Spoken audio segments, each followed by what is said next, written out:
pace for taking on new loans has become increasingly limited. We need innovative solutions, and the private sector has the capital, expertise, and capacity to deliver these projects efficiently. And not just projects in the energy sector, which are in charge of projects in all other sectors in our economy.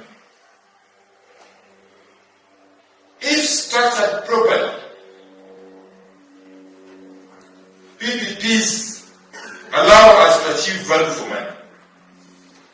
And only those projects that pass rigorous screening and suitability tests will be developed through this model. But it is not just about screening. The PPP process is complex and requires specialized skills and experience. That's why we often involve skilled transaction advisors to guide the preparation and structuring of PPPs.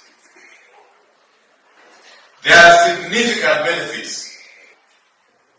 First, risk transfer.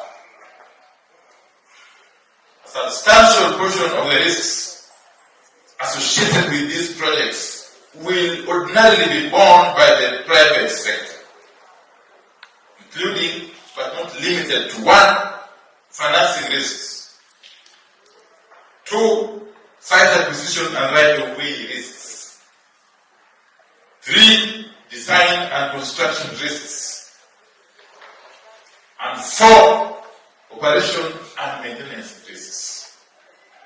Now, we all know how delays in public projects can cause immense frustration.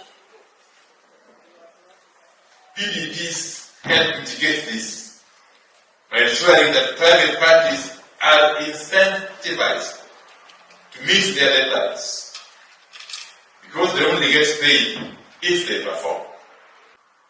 On the next question of due diligence.